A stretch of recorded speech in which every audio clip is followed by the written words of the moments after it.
Hello there everybody, and welcome back to another episode of An Ecologist Plays, the channel where we are learning more about nature by playing games. We are back in Dinkum, so we've been streaming this for a while, and now it's time to have a nice little video once more. And we are of course joined by Nick. Hello everyone. And my awesome wife that is joining us for the playthrough here. So, let's see, last time we went into the mines. We went down twice, didn't we? We got a whole bunch of stuff. Yeah, we went down twice. Okay. We also have expanded our chicken coop over here, and we are ready to get some wombats, I believe, as well. So we have got a lot of things to do. I am floating. I am falling. I was floating for a moment. I think for today, the objective is to talk to everybody that pops up here. Today it is Melvin, the furniture guy. Hopefully Frankie joins us again soon, Franklin. And we're going to get as many of the anniversary things as we also possibly can. Also have to go about watering, which is our usual daily activity. Ooh, we've got wheat to harvest. What season are we in? Autumn. Hey. Yes, you scythe these, or you can chop with an axe as well. Yeah. I think it is safer because it's not really planted in proper rows. We are just going to whack it with the axe. Oh, there goes the pumpkin. Really? No. Like, I would not be surprised. Yeah, I know. I'm dangerous. You wouldn't be surprised either. No. And here we again have our two magical sugarcane and a magical corn growing. Oh man, I can't wait for the lovely copper watering can. Yeah. Hopefully soon. I must still go talk to Melvin. Oh yes, yeah, as must I. But it's more important that you do, so that Melvin will join us in our little town that we've got here. I am just going to quickly say hello to our little friend, the fire breather. Get him to chase me into the trap. Because we need to catch him for research purposes. Come on, Mr. Bush Devil. Okay, so if you see a stink bug, catch it for me. Okay, does Melvin want a stink bug? Yeah, for some reason. Okay. Come on. So of course the bush devils in the game here are supposed to be Tasmanian devils. And Tasmanian devils unfortunately really are being wiped out by that infectious cancer that I've mentioned previously. Okay, apparently I have an emu trapped. Erwin should be running towards his shop now. Come on Erwin. Get a move on, little one. There we go. He's very slow. There's a wombat at Erwin. Oh. I can't buy the wombat. I can. Awesome. Hello, Melvin. What have you got for us? He wants a silver perch from me. Okay, no problem. I can try to get that. Catching fish is what I do best.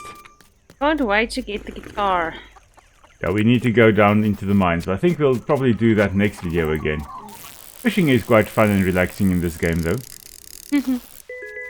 Especially when you catch things. And now, with the anniversary event, of course, one can get the little prize tickets from John as well when you sell it. And you can use it to buy a variety of stuff from him, like the tuxedo that Will is wearing over here. Have you put the bucket over your head yet? Yes, I had previously, yes, in one of the live streams. Okay, I don't know why, but I think I found a sea cucumber. Yep. Pinky. Sea cucumber in the freshwater environment. Oh, we're in the estuary, but they're only really supposed to be in the marine ecosystem. They're not supposed to be in the river. Sea cucumbers are quite weird, and they've got the word sea in their name. So surely they should be in the ocean. But anyway, sea cucumbers have this very nice and disgusting way of protecting themselves against predators. Where if they feel threatened, they can actually expel their respiratory system, so they basically their lung-like parts of their body, expel that through their cloaca, basically through their butt, in a process known as evisceration. And that expulsion is extremely sticky and actually traps whatever is trying to attack it. And in the process also, I think some of it is also toxic. And it's a nice way of protecting the sea cucumber against predators. So it's like, imagine you were in danger and your first instinct was to just fart out your lungs through your butt in the direction of your predators. Because that is what sea cucumbers will do. Okay, that's interesting. Yeah, they're fascinating little things. they're related to starfish and to sea urchins and those types of things. Although they don't look like it, they kind of look like a starfish that had been rolled into a ball of dough and then flattened slightly to form this oval of dough. Anyway, I have a silver perch for old Melvin. Come on, Melvin. I have brought you your little fishy. I see these bush turkeys over here and I just immediately want to hunt them. Yeah, I know. I was exactly doing. I was feeling the same. Yeah, because we've been playing the Hunter Call of the Wild now, and whenever we see the turkeys, obviously the turkeys become turkey dinner. But in the game here, we also, at least now I've got a few drumsticks. We will be cooking those as well. Okay, we need to go and hunt the alpha bush devil. Ooh. Okay, Theodore, I've got some thingamajigs for you, donations. Okay, I've got a donation. I've got a black sea cucumber for you. There we go. And then John, I've got a whole bunch of little fishies to sell you.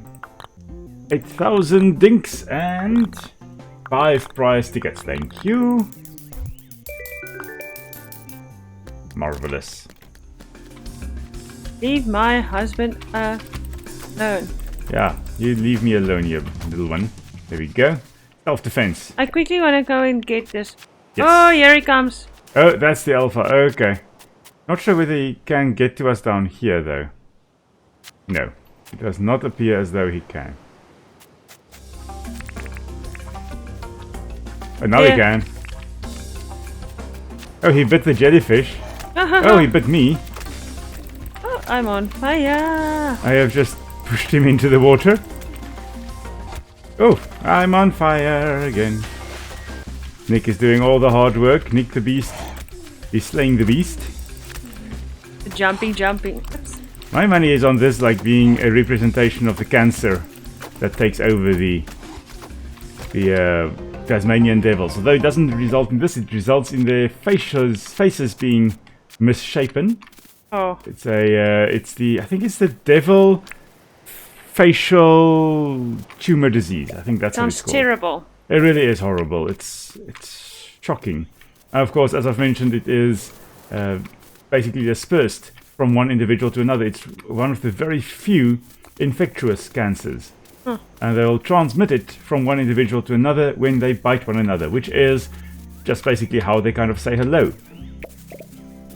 So it's bound to happen. And the alpha individuals are the ones that will also get bitten most frequently. So the dominant ones in a group, those ones are almost certainly going to get bitten at some point, or very frequently, and it actually results in a higher chance of the more dominant ones getting the disease. I'm just building my own little staircase to heaven over here. I just caught the tiger prawn. Tiger prawn, is that the ones we eat? Those are the ones that are often eaten, yes. Okay, so I see the devils have woken up for the night. Okay, good to know. Where? Okay, yes. Well, I am trying to catch an awesome fish, and I got it! A marlin, I think. I'm not sure whether it's marlin or sailfish in the game here. But yeah, this thing will probably break free. Oh, wow, yeah, I remember what a marlin looks like, yeah. Typical sports fish. For this thing, people will go to the deep sea to try and catch them. There have been a few fatalities because they're one of the so-called bullfish because of their long sword-like noses that they have, or projections on the front of their heads. And they use that to swipe at fish when they are catching them. They're extremely fast. They are some of the fastest fish in the ocean, along with tuna.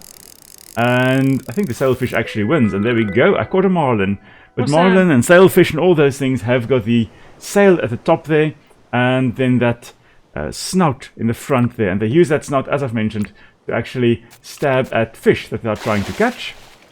But you can imagine if they are caught by a fisherman, by a sports fisherman, they're not very happy about it. And one of their defense strategies, and I'm being chased by a bush devil, one of their defense strategies is actually jump out of the water. And it has happened a few times where fishermen on a boat will catch one of these guys. It will come close to the boat, jump out, and then kind of impale them. And then that's like a very, very lethal fishing adventure for the fishermen. Which is why when it comes to fishing, I tend to stick to the small things which generally can't kill me like that.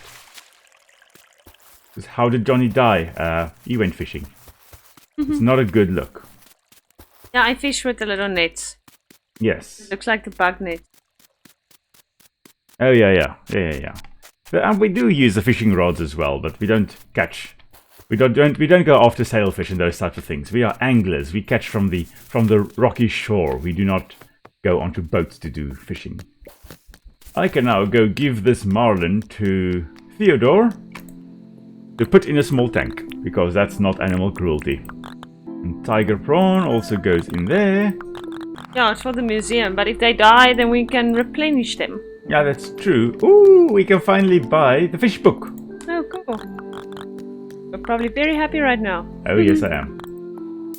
Because now I can go fishing and know which fish we still don't, or I still haven't caught. Yeah, that's nice. Yes. I think it's after you get a certain number of species in the museum. I think it is 45, because that's the number we currently have. Okay. It's a new day. It's a stormy day, it's a stormy day. We don't have to water the plants. Nice. Very, very nice. Also means there is a chance for a thunder rock. Oh, yeah. And of course it also means my enemies are out.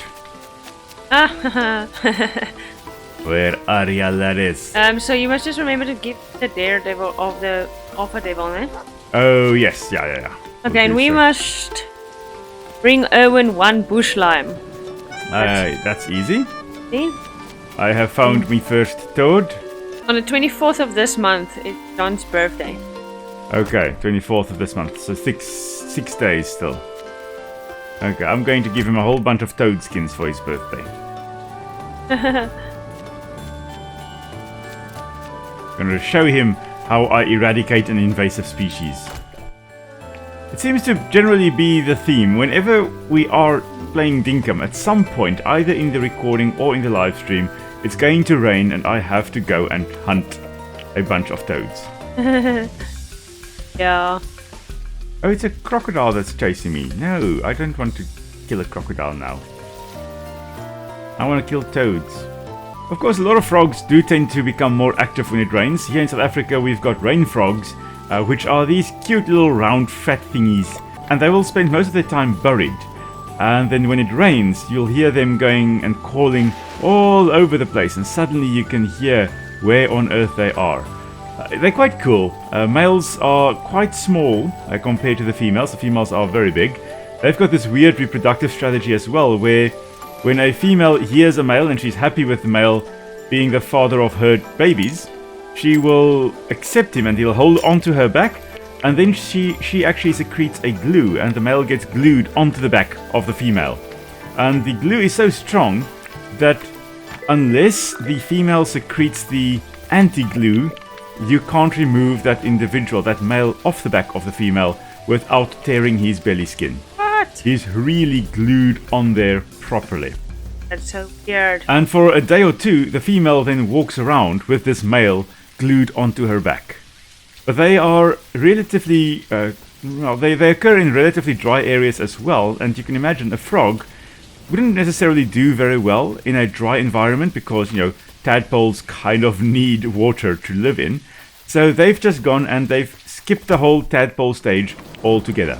They've got the eggs, and then within the eggs, the whole development takes place, all the way from egg to tadpole to little froggy, and then only the little froggies actually emerge from the eggs. So basically fully formed, but they are tiny. Like when I say tiny, like 3 millimeters or 4 millimeters in size. So really, really small little things. Perfectly formed little frogs, no tail, no nothing. But yeah, they skip the tadpole stage altogether. And in order to actually have some nourishment for the eggs and to keep the eggs wet, because it's not laid in water either, it's just laid in a burrow in the ground, the female actually secretes a jelly-like mass on top of the eggs, and that is going to be nourishment and moisture for the little eggs while the tadpoles develop in the eggs. Which I think that's quite cool. But I'll have a photo up, or I have had a photo up earlier of how it looked. I'll just have it up here again. So that's the rain frog that we have here in South Africa. Quite cool little things. Okay, who wanted the bush lime? Erwin, eh? Erwin. Okay, Erwin also needs to have the Alpha Bush Devil quest handed in, so I'm just gonna go looking. Here he is, staring into the bush. Of course he is. Hello, Erwin. Thunder is fire. Thunder is fine. Lightning scares the bejeebus out of me. Sounds like our lightning. dog. Sounds like Lucy, our dog. Oh yeah, she doesn't like thunder at all. She always comes and hides by my feet.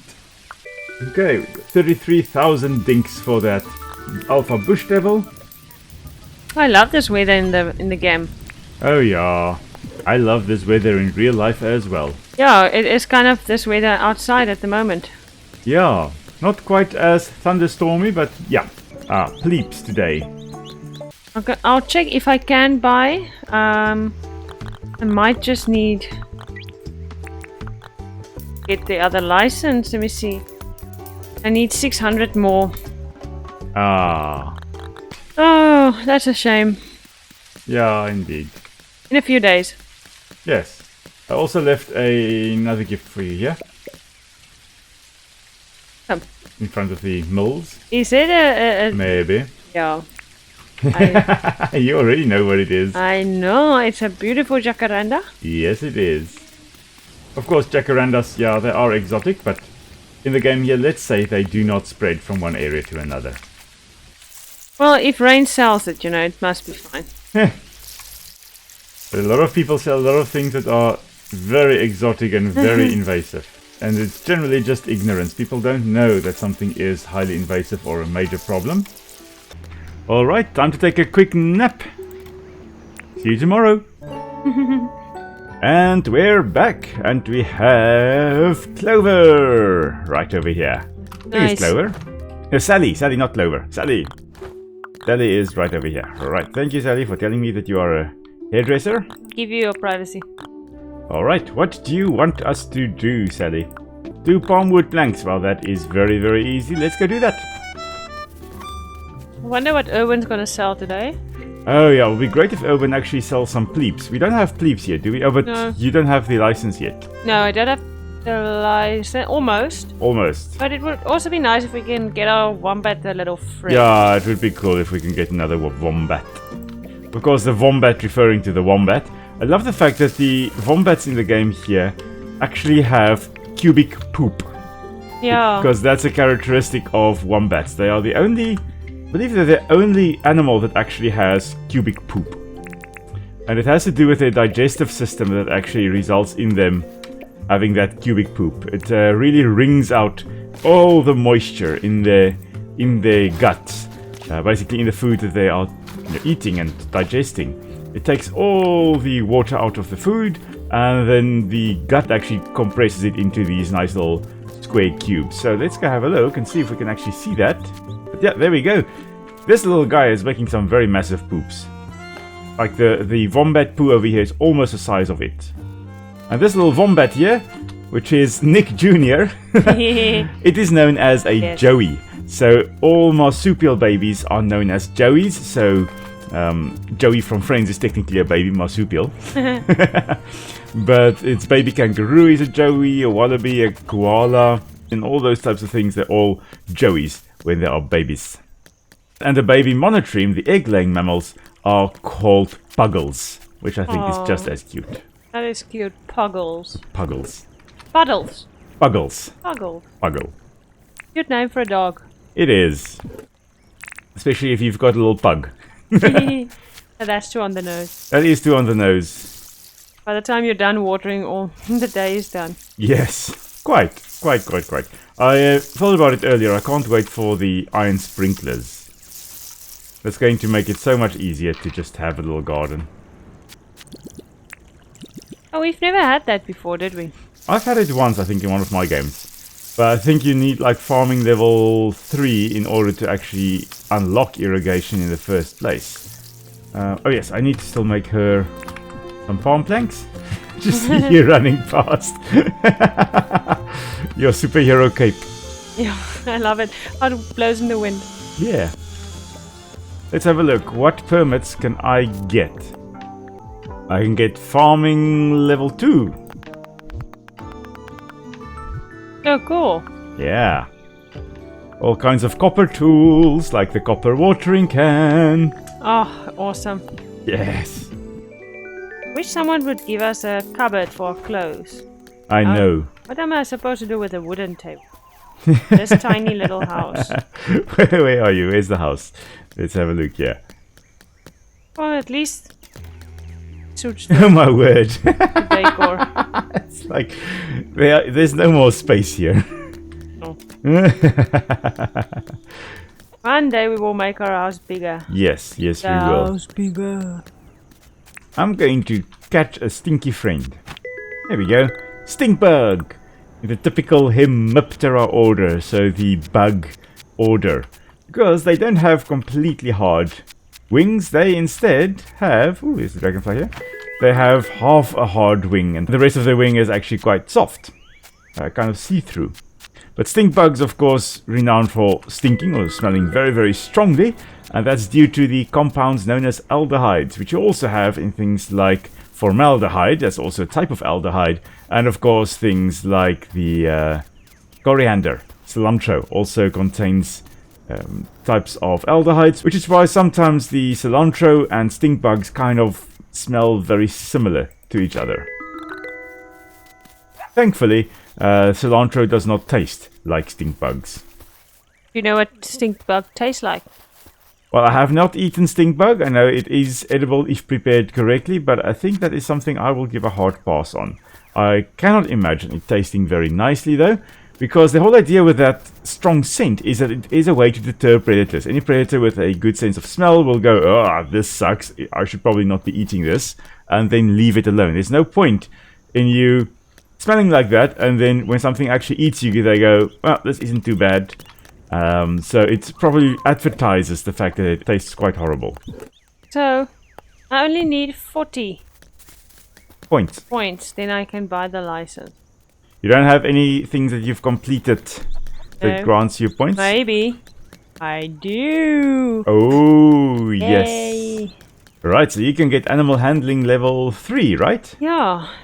That. And then you can get a Pleep for us. Still go get the Pleep. I got a new hair color and I went into the shop with Rain and I saw that we have the same hair color. Yes, you do. What's a nice hair color? It is. It's quite a pleasant hair color. A few moments later. What are you doing? Nothing. Can't know. I'm hiding. I am perfectly camouflaged. Come and find you now.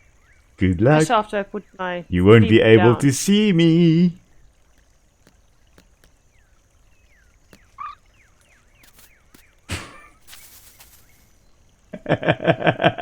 Can you please jump up and down wherever you are? Ah!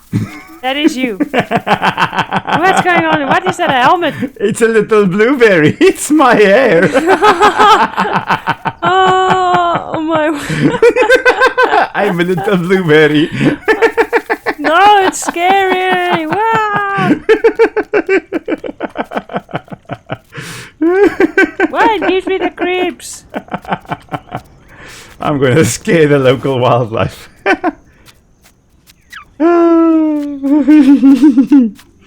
Oh, Floy.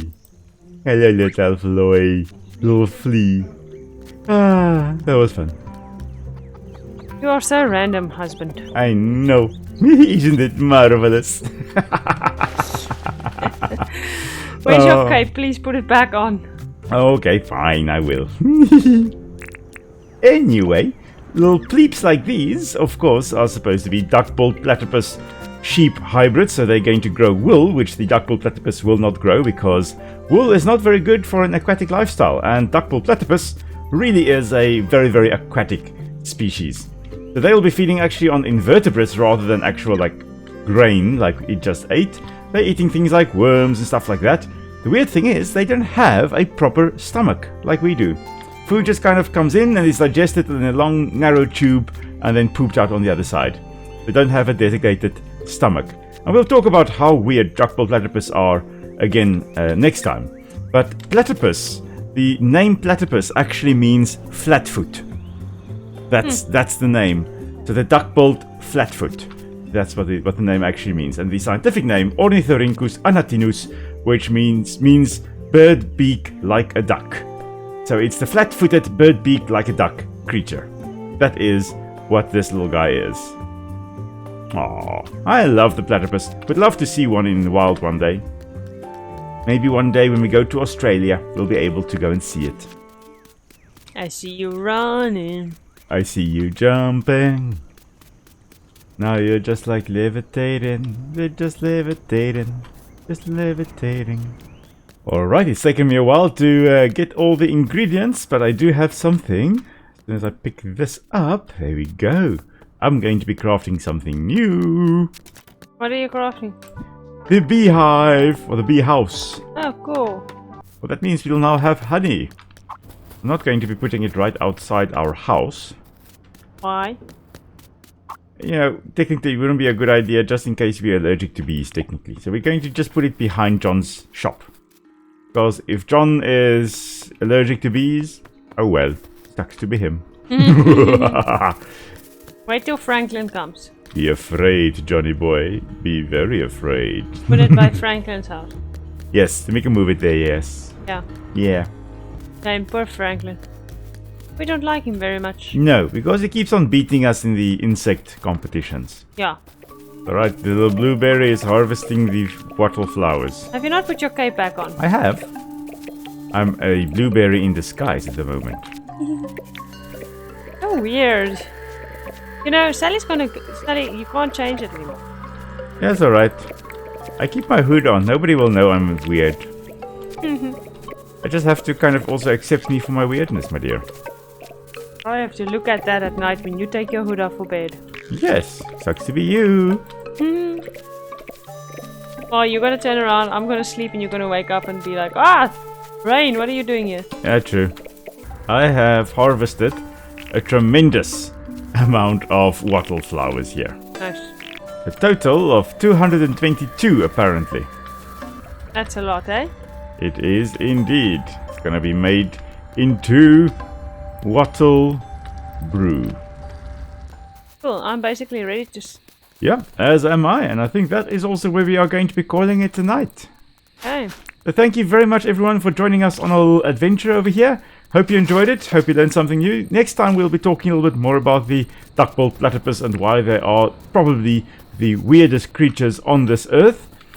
And of course, if you've got any question about any of the animals we encountered on the way here, or any organisms, or plants, or anything of those sort, please do feel free to pop it down into the comments below. Of course, Nick and I will be streaming again tomorrow evening from 7 until 11, so please do feel free to join us for that. And until next time, everyone, stay safe. We will see you all soon. Bye. Bye.